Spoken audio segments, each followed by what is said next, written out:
In the midst of a gripping championship fight, the NASCAR Nationwide Series enters its annual road course phase. This week and next, they'll be turning left and right. Today's task, however, try and master a track that has beaten the best. It is the renowned Watkins Glen International in upstate New York. And Speed welcomes you to live qualifying for race 23 of the NASCAR Nationwide Series. And weather, well, it's on our side. Thankfully, yesterday afternoon, things were not looking all that well. However, it's considerably cooler today, you could say, but it is stable and really nice conditions to qualify. Cars should be quick this morning, that's for sure. So very comfortable 64 degrees here in upstate New York. So we're getting set for a very crucial qualifying session when you look at the big picture of things championship-wise. As we say, welcome to the Glen and to a unique qualifying format. This is what they'll do today, 48 cars. It's going to be 8 groups of 6, and they'll have approximately 5 minutes on track to lay down their best lap. So you've got to be quick, you've got to be good on your time, you've got to be efficient to make the most of that. Hi folks, Lee Diffie with you again along with Larry Reynolds. And Larry, what we're going to get to here is that unique qualifying format. It's something special. You've got to perform. You don't really get a second chance, and it's interesting, isn't it? Well, it is. It's still the format of pretty much the slowest to the fastest based on their practice speed yesterday. But what I like about it, Lee, is when we get to that last group, which will be our fastest 6 cars from practice, you will see these guys almost leapfrog each other all the way through those 5 minutes. But what I also like about it, we've got a lot of young men here that are trying to make even their Nationwide Series debut or their first start here. It almost gives them a second, third, fourth chance because you'll get at least 4 laps in this qualifying session. I think what you'll see a lot of drivers do, get a nice conservative lap in, make sure I'm in the field, and then what they could do then is try to step it up. Hopefully you don't step it out when you do that. Jeff Hammond, when you talk about being conservative, sometimes when you're a championship leader like Ricky Stenhouse Jr. is, you might want to be conservative, look after your points lead that you've got. However, Ricky's in a unique situation, just like this qualifying format, isn't he? He really is, Lee, because of the fact that he comes in here, he's leading the points, but this is the first time he's raced up here, so he's been going through that learning curve. He's done a huge turnaround from last year. All of a sudden, this guy is very competitive, winning races. But when you come to a racetrack, and all of a sudden you've got the likes of a Carl Edwards and Marcus Ambrose, not Marcus, Marcus not here, but you got Ron Fellows and people like that that are such good road racers that can take points off the board. You feel like you need to step it up. And as Larry was talking about, when you start trying to step it up, all of a sudden you may have problems. He spun out a couple times during practice. Qualifying is going to be a premium here today. He needs to get up there solidly in the field and try to have a good, solid day. He doesn't need to worry about trying to win this thing, but he doesn't want to give up a lot of points to these guys, especially Reed Sorensen, who won in Road America earlier. All of a sudden, you give this guy here an opportunity to close that gap right there. He's only 12 points behind. He could easily have a top 5 or contend for a win today, and Ricky'd wind up, losing a point lead. So a lot of pressure on this young man. Yeah, Roush Fenway is looking after him, that's for sure, because they're giving him double duty this weekend. They've put Ricky Stenhouse Jr. alongside David Reagan in a Grand Am Rolex Series GT car to give Ricky Stenhouse Jr. some more track time. And if you look at the points, there are 29 points separating the top 3 drivers. Nationwide Series, the same point system as Sprint Cup. There's no chase, though. This is 12 races to go, including these back-to-back road course races. And that's another reason why it's so important for Ricky not to give up points. The way you wind up winning this championship is start getting away from your competition, build that bigger point lead, and right there, those last 5 or 6 races, you kind of cruise to the end. Wendy Venderini and Bob Dillner are with us this morning as well. Good morning, Bob. Good morning, Lee. Good morning, everybody. Happy to be here at Watkins Glen for NASCAR Nationwide Series qualifying this morning. You guys talked about the championship battle. Wow. In the past 2 races, a lot has changed for this guy right here, Reed Sorensen. He's lost the point lead. Now he's coming back to a road course. And remember, he won at the road course at Road America just a short time ago on the Nationwide Series. So like Hollywood said, he's looking to regain his championship form. But as far as qualifying goes this morning, take a look at this. Overcast skies, beautiful blue skies overhead yesterday, a lot cooler. That's going to change things a lot for these teams here around this very tricky road course here at Watkins Glen. We're not far away from the cars rolling, and again, they'll be going out in groups of 6 for a 5-minute stint to see who will be fastest. Stick around, qualifying coming up.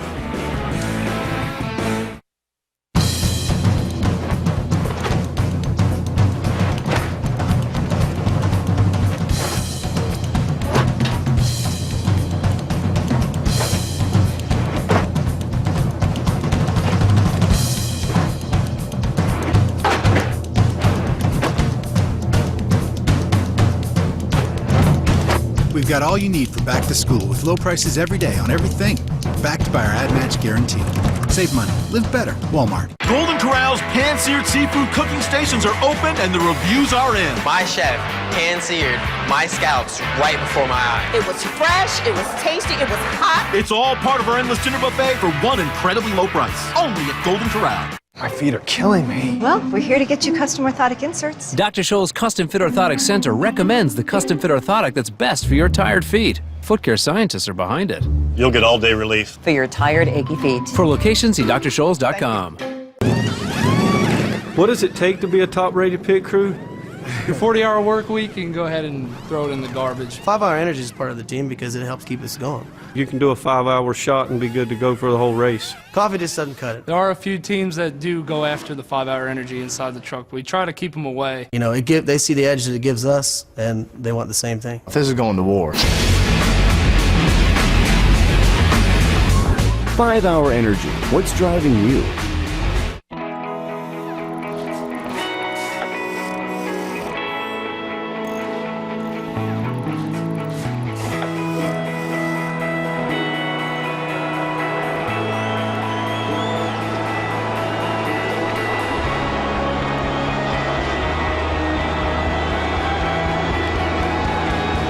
Funny how following your passion always puts you right where you're supposed to be. NASCAR home tracks, where what happens on the tracks is just part of the story.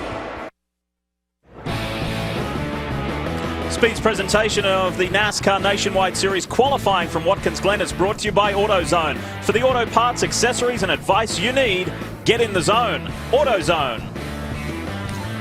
Yeah, we're back at the Glen. Lovely to have you with us on this Saturday morning, and the countdown to qualifying beginning continues. Not too much longer before we see the cars roll. And in the first group heading out, we will see the likes of Dennis Setzer, Morgan Shepherd, Brian Keselowski, Tim Andrews, Derek Cope and Josh Wise. That is your first group to go out today. Trevor Bayne will be a little later on. Time to turn our attention to this very interesting and historic 2.5-mile road course. You see 7 turns plus what we call the inner loop. Some people call it the chicane or the bus stop, but a very high-speed road course. So we run 2 road courses a year in Sprint Cup, 3 in the Nationwide Series. The speed you run here, some of the drivers relate this to what they call a super speedway road course. A lot of high speeds, a lot of heavy braking. And the thing about this racetrack, Larry, we had the fortune to be able to talk to Boris Said and Max Pappas, who've been working with a lot of these drivers about how to work their techniques on this extremely high racetrack, speed racetrack. From turn 2, when you go up to what they call the S's right there, Boris Said was talking about this is probably one of the more critical parts to be able to maximize that straightaway off of turn 4 going down into the bus stop. Then he said when you head into the bus stop, he said this is basically a controlled crash. You come in here as quick as you possibly can, get the car up on the rumble strips, you know, and you got to be prepared for the car to get a little bit, you know, up off camber and get a little bit off balance, and it could get you in trouble. Take a look here at Tony Stewart. He comes in the bus stop, hits that right rumble strip, and all of a sudden when he comes off of here, he gets himself in a little bit of trouble because he's carrying so much speed. He gets up out of the groove, and fortunately he was able to keep it off of that safer barrier and not do any damage except to those 4 Goodyears. This is what happened, however, in Grand Am GT qualifying to Joey Logano in the Whelen Corvette, a spectacular crash. Unfortunately for the car and the team and for Joey, he was on the provisional pole position at that point in time. Well, and we know what happened to Joey. He somewhat got offline because of that slower car that he was trying to go by. But if you go back to Tony Stewart in the Sprint Cup Series car that we just saw, and a lot of these Nationwide Series guys, the track has a lot of grip. The weather is promoting that. I think this tire combination that Goodyear's brought here has a lot of grip, but also this tire combination, the construction changed from last year, a very stiff sidewall. I think what's happening with both series, a lot of speed, a lot of grip, but not very forgiving. It seems like we're seeing a lot of drivers get in trouble and cars get away from them. You make a mistake, you pay.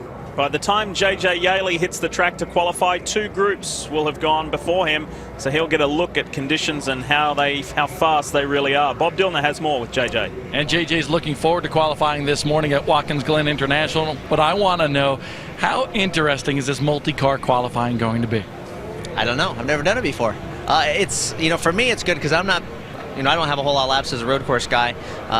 Going out there on the cup side where you have to fire off one perfect lap is very difficult. And I think that's when you have guys that don't usually do that kind of format. When you bring in the ringers, it's just a completely different format. So the nationwide side, you get to go out there, get 3 or 4 laps, you make a mistake, you can really push your envelope on a lap and try to put down a good one. So yesterday I only ran 1 lap in this car from All Motorsports.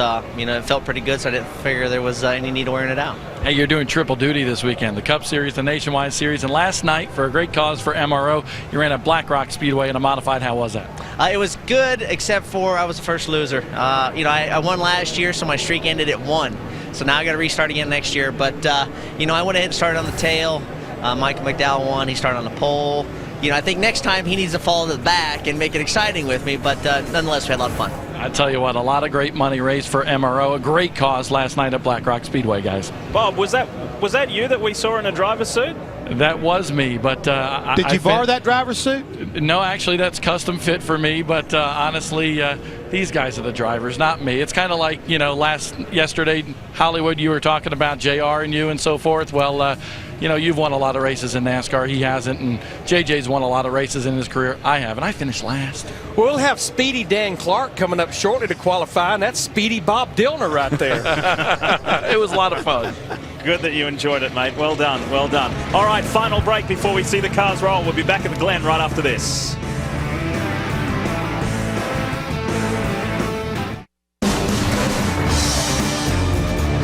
NASCAR on Speed is presented in high definition by Funai. Dumbest stuff on wheels. Wednesday, 8 Eastern on Speed. This controller sucks. It's the controller's fault, right? What's going on, nerds? No guac? No football? It's Sunday, man. You guys are blowing it.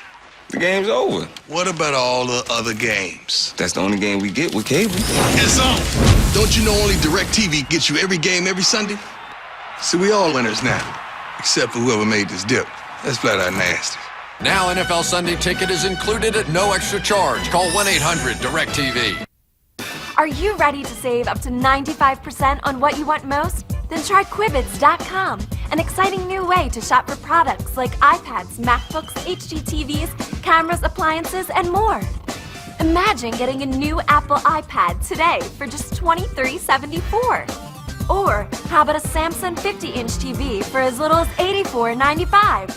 Or a brand new Honda Civic for $1,800. On Quibids, deals like this happen every day.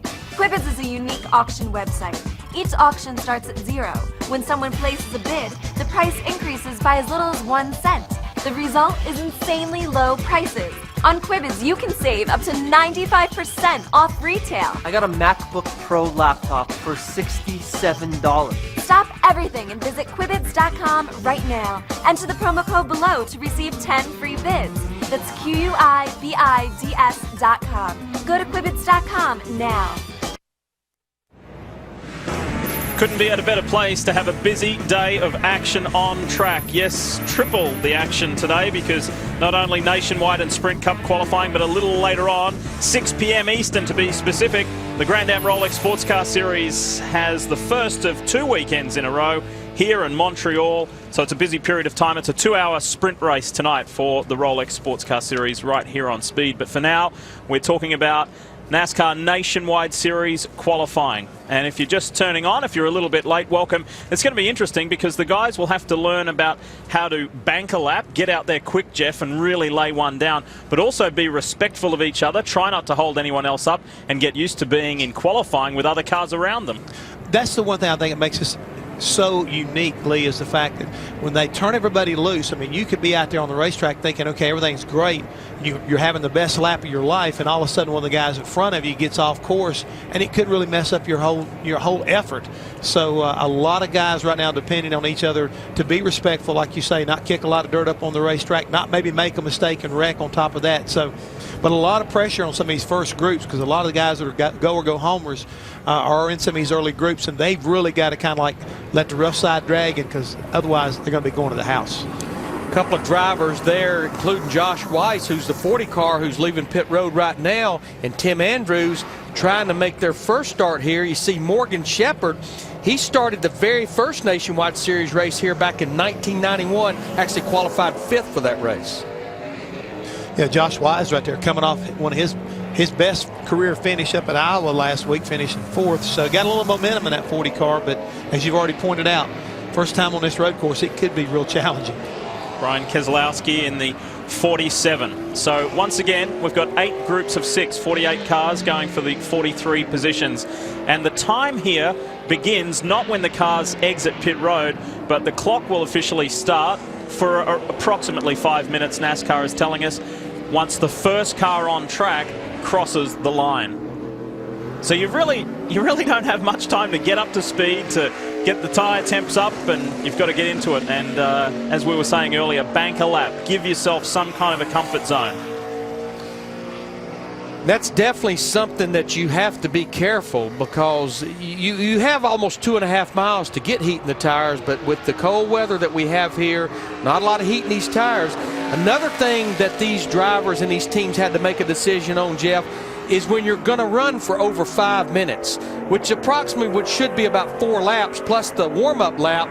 You can't put a lot of tape on the nose of these race cars, because that's a lot of time. You've got to have a lot of airflow to the radiator for that. Yeah, you're kind of forced to make a decision here, Larry. If you're going to feel like you're going to have to run 4 laps to kind of get your rhythm going, and your last lap's going to be your fastest, you're going to have to keep the car on tape. But otherwise, if you're kind of going out using the philosophy, I've got to do it on the first lap or second lap, he gets a little bit, Josh Wise gets a little bit loose coming up through those S's right there. Then you can put more tape to it to try to get some speed out of the car. So there's going to be a little bit of balancing act here as far as these cars in this type of a session. Again, this is a big challenge for a lot of folks here. And let's not forget that it's an extra challenge for Josh Wise. This is his first NASCAR Nationwide Series start at Watkins Glen, or attempt to start at Watkins Glen. So the pressure is on. Clock is ticking, and he's not in a group all by himself. There are 15 drivers here today attempting to make their very first start at Watkins Glen, as we said right at the top of the show, including Ricky Stenhouse Jr., who will make his first start here at the Glen in Nationwide Series history. Really and truly, when you think about 4 laps, that's a miniature race run is what it is here, about what these guys are doing. So Josh Wise will be the first to lay down a time at the Glen for the others to chase. You know, the unique thing about, we keep watching Josh Wise there. He was at Elkhart Lake, Road America earlier this year. He qualified 18th and wound up finishing 13th. So maybe his first trip here, but he seems like he's got some talent for the road courses. Yeah, he ran a minute 18:26 on his first lap. That's a little bit off from what he ran yesterday, about a half a second. But I think a lot of these guys in the early groups, because they do need to be a little conservative in the beginning, I think it'll be some of the drivers that actually picks up on maybe their second or third lap. 3 key motorsports Chevys in this group. Josh Wise and Tim Andrews and Brian Keselowski, they actually are the top 3 at the moment. So Wise's opening lap holds up at the moment. Morgan Shepherd 4th and Setzer 5th. Larry, I know something we haven't really discussed, but remember that whenever we finished our practice up as far as the Nationwide Series, we had some more Cup practice as well as some Rolex practice afterwards. So I'm just wondering maybe if there's a little bit of a rubber conflict right now going on. These guys have to go through and kind of work that off. A kind of different feel for the race car right now as we go through this early process. That's a great point, especially with the Rolex cars running a completely different tire combination. Goodyear tire here, of course. Continental tire in the Grand Am Rolex Sports Car Series. And we heard from J.J. Ailey a little earlier on. Now let's hear from T.J. Bell. T.J. Bell, one of the double-duty drivers this weekend. And T.J., you're one of the most nerve-wracking guys, I'm sure, in this place, because you have to qualify your way into both the Nationwide and Cup Series. Yeah, I think it meant an hour of sleep last night, eating way too much, nervous energy. But, everyone over here on the Nationwide side is doing a great job on Jennifer Joe's car. And I'm just really thankful to let me drive that thing. And then we're working really hard on the number 50 green smoke Chevy over there on the Cup side. So, you know, just trying to get this left and right stuff down and back to my roots of road racing. But we're out here against the best in the business. It's no easy task. This qualifying session here in the Nationwide Series, is it a go and attack right away for you, or is it get a conservative lap first? I think we're going to try and put a lap on the board and then not use the tires up, and then try and put a really good lap up and see where we stand there. Just try to make the race with this team, and you know, that's the goal, is get this car in the race so these teams could you know, keep racing some more. TJ Bell, he'll go off in the third session. And he brings a nice blend of road course experience in open wheelers and sports cars with him to Watkins Glen. New man at the top is Brian Keselowski, who's laid down a lap 2.5 seconds faster than what he did in final practice yesterday. So that's a really positive turnaround.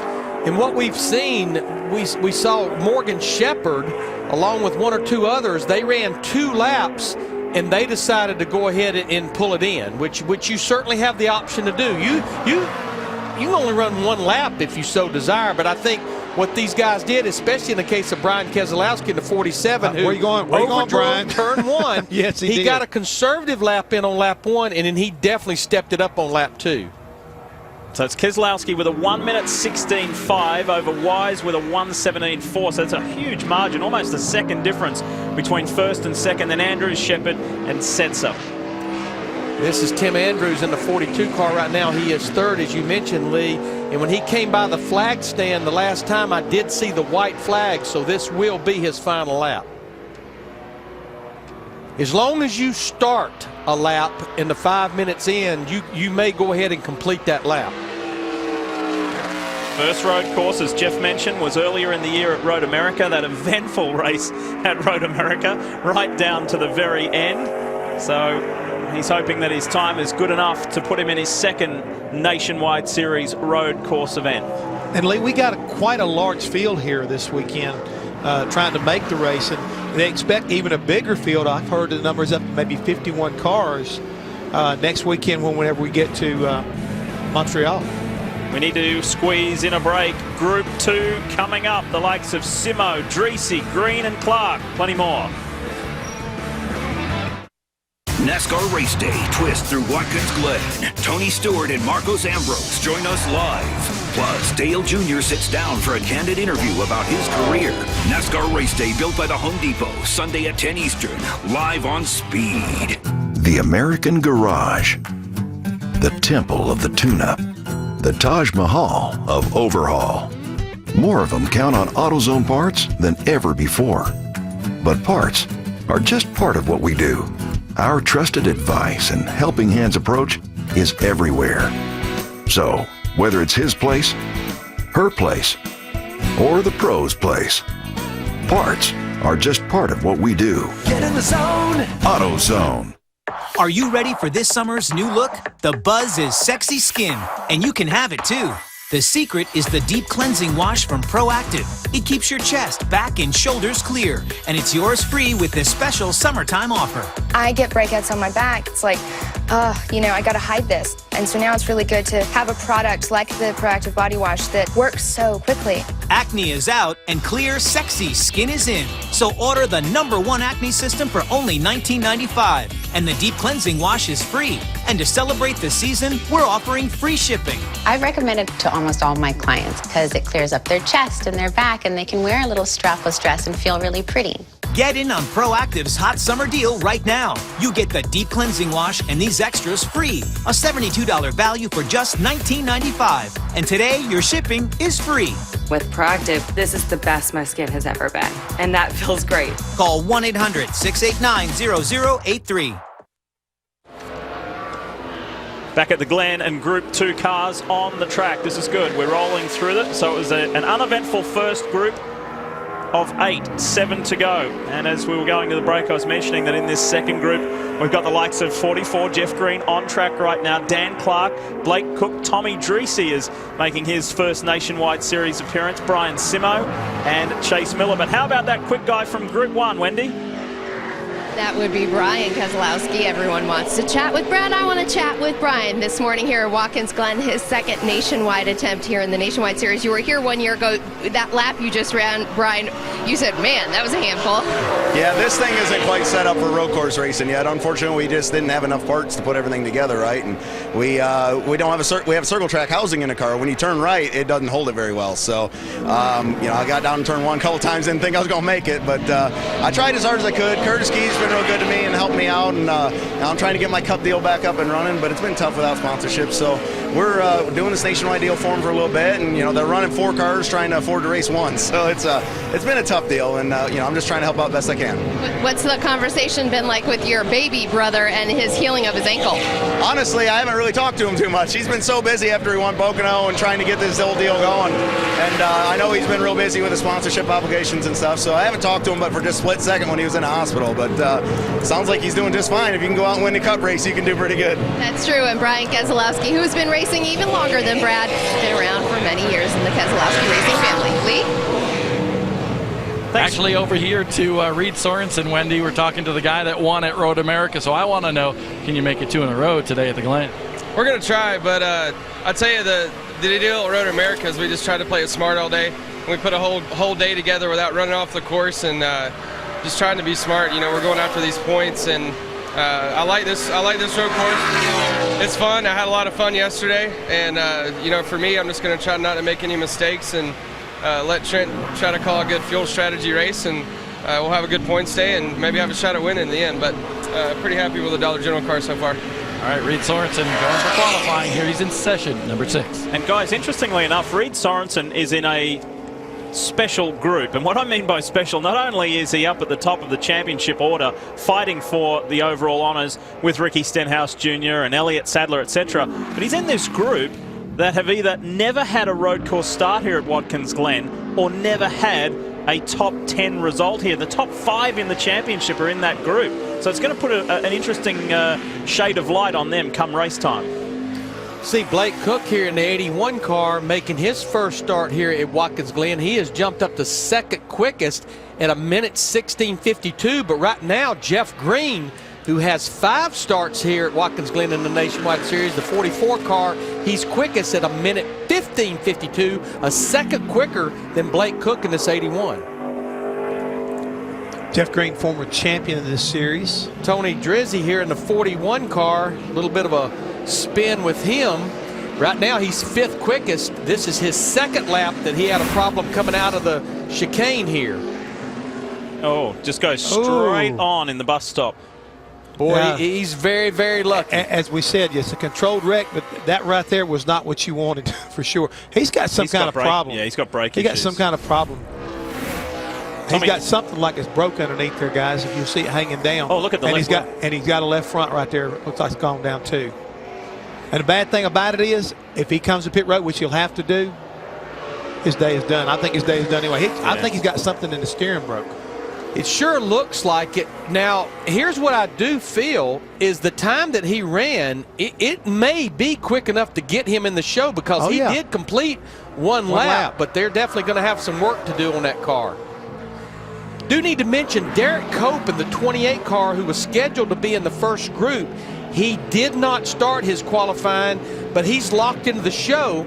And we're also hearing that the number 52 car of Speedy Dan Clark, now he's actually locked into the show. He did not show up to the qualifying line, ended up on the 5-minute clock. Here is Brian Simo, who had quite an eventful day yesterday in his Sprint Cup car. Just going back to the times, Jeff Green is still at the top with a 1:15:52, and he's got a very tight margin over Cook with only 1/10 of a second between them. There's Tommy Dreesy off to the side of the track there with those front left issues, and that's a shame because Tommy's a road course specialist, Trans Am, sports car background. He was really looking forward to this weekend. Well, like Larry said, he may be quick enough to be able to hang in here and get himself a starting position, but it's whether or not that damage to that car can be repaired. Fortunately for the guys that are on the racetrack right now, he's at least far enough out of harm's way that they can go ahead and leave the track green and let these guys complete. That lap was not better for Brian Simo. He stays in 7th place at the moment. Chase Miller in that white car, the 46 car, Behind him there, he stepped it up on that third lap to a minute 15:88, puts Chase in the third spot. So there's only 0.3 of a second from first to third. This is good, close stuff. Chase Miller is fast right now. This is the only downside to the multi-driver qualifying. You can see it's completely destroyed Chase Miller's lap, close to destroying his car. I'm telling you right now, I can't believe it. Brian Simo come across his nose like he did, because it looked like it's going to be easy for him to allow Miller to go ahead and take that position and not really hurt him. But Brian Simo in the 50 car, he's in a bit of a box, because right now he's 7th quickest. He's one of the drivers. He has to qualify on time. And as we talk, we're going to relive this moment because it was close. And it was not very nice if you were Chase Miller. That's a great preview for the race today and for the race tomorrow, because there'd be 43 of them going through there together at one time. I hope we got a camera on them, too, when they come back in. I'm sure he's going to go over and tell Brian. I don't think that's why we need to race. And as we come to the end there, Blake Cook has gone to the top with a 1:15.51, just 1/100th of a second faster than Jeff Green. Well done. Group 3 coming up. Oh, Rudy, you're so nice to me. Well, no more Mr. Nice Guy. Oh, and you're funny too, that's cute. Mike, there's nothing funny about it. I'm the new Aaron spokesperson now, and there's nothing you can do about it. Did you empty my bedpan? Hey. I'm the man. Yeah, Mr. Butler's here, come on. Okay. You stand right here behind me, the official Aaron spokesperson, handpicked by Mr. Ken Butler. What a suck-up. Action. Remember, when you want a guaranteed low price on brand name furniture, electronics, appliances, and computers, you don't need credit. All you need is Aaron's. The Unprepared Man's Guide to Hunting. Your office attire may blend in at work, but in the outdoors, it can be a hindrance. Not to worry. Start by rolling in mud until evenly coated. Affix leaves in alternating colors. Ripped sleeves to create foliage bandana. And there we go. Don't be that guy. Come into Gander Mountain and get everything for your next outdoor adventure. Gander Mountain, we live outdoors.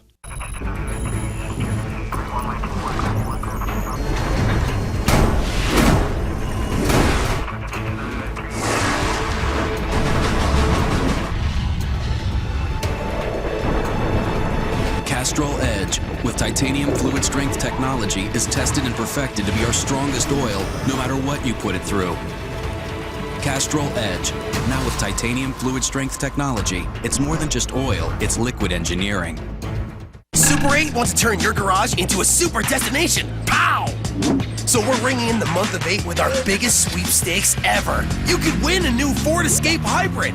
Check out Facebook for Super 8's Great Escape. It's happening now. Golden Corral's new pan-seared seafood cooking station is now open. Chefs are standing by. It's delicious shrimp made to order. It's tilapia seared to perfection right before your eyes. It's all part of our endless dinner buffet, still for around $10, only at Golden Corral. With enough talent and dedication, any of these race cars can take a NASCAR home tracks driver wherever they want to go. We are back at the Glen for qualifying. Welcome back, folks. Lee Diffie along with Jeff Hammond, Larry McReynolds, Wendy Venturini and Bob Dillner on this nice morning, you could say. It's not exactly sunny, but it's not hot. It's quite nice conditions here at the Glen, and it wasn't all that nice if you were Tommy Dreese. Check this out, going through the bus stop. Yeah, he goes in through, he catches that curb, and you saw the car hit pretty hard here again. And if you notice the left front, it starts doing like a shimmy. And apparently, he may have broken some steering linkage on either, possibly a drag link. Larry and I have been trying to kind of like watch and see what's going on, but he definitely had his hands full. You see the piece, Larry, hanging underneath the car, then all of a sudden the left front just kind of wants to drive the car into the wall. Yeah, the right front's going straight here, but the left front's wanting to turn. He goes up and kisses the wall. Definitely a lot of work will have to be done on this car to get it ready to race this afternoon. Tommy's got the livery on his car, Alvin and the Chipmunks, and if you know Tommy Dreese, whenever he races a car, he's always got a movie theme on his car. You know why? And I really want to understand it because I'm thinking about Alvin. He works in the Hollywood movie industry. He's the guy who makes all the cardboard cutouts, the standees, when you go up to buy your tickets and they're in the lobby there. He's the one that made that one of you. Yeah, it was short and rather large. Wendy? And I am with Brian Simo here. He's just climbed out of the car. Brian, we enjoy this setup that they have for qualifying, and you just made it very exciting by passing on your qualifying lap. What was going through your mind at that point? Well, I just wanted to get a clean lap, and we got an untested race car, not a lot of laps on it, so we wanted to get a good clean lap, thinking the tires are coming about lap 3. So, it was clear enough shot. I mean, he was out of the way. We saw him coming, and I was hoping he wouldn't mess the lap up, but, that happens. You just work around it. All right, well, good luck to Brian Simo. Let's check in with Bob Dillner. Ricky Stenhouse Jr. on top of the points, and this is his 4th road course race. So are you comfortable with this style of racing yet? I don't know about comfortable. I'm having a lot of fun, though. I like Watkins Glen. It's a fun road course, kind of high-speed corners, and I kind of enjoy that. But I still got a lot to learn, and I've been leaning on our teammates and, just trying to learn as much as we can. And Jack put a Grand Am car for David and myself together and made some laps in it. And just trying to get as many laps as possible.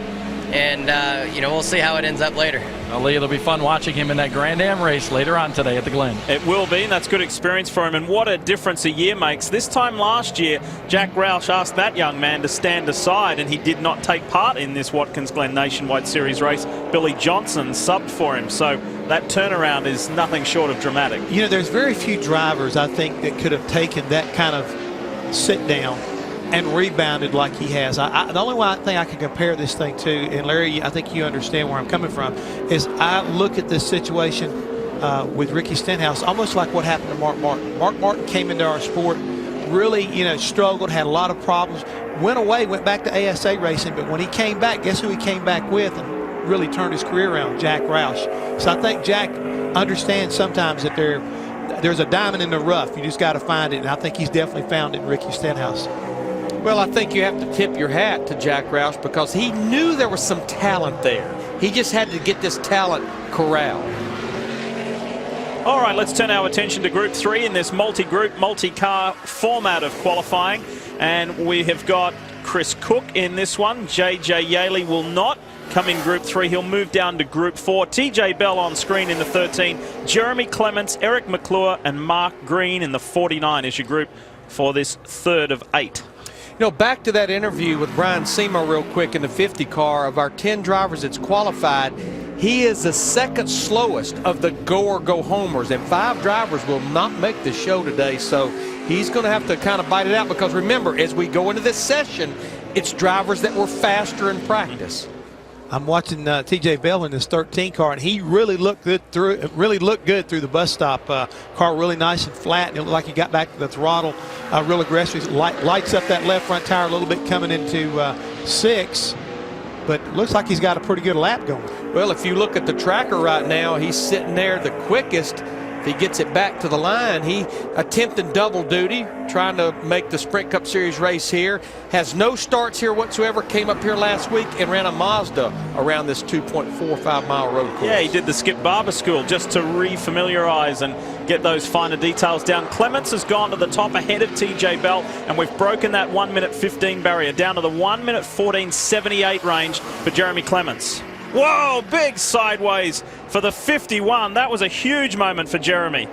But I think this is a classic case. He got that good lap in on lap 1. Ricky Pearson, his crew chief, probably told him it's time. He tried to step it up a little bit. And it looks to me like right now he's just kind of cruising down through. He may be already done with his qualifying attempt. Check this out. This is the worst part of the track for this to happen.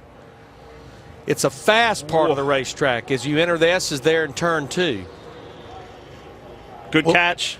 It was a good catch. But Larry, you know that if you can get the car set up, you really want to get the car wide open up through the S's to be able to get that run off of turn 4. So he was attempting to try to do that, and it looked like the car had not taken the set, and he almost paid the ultimate price.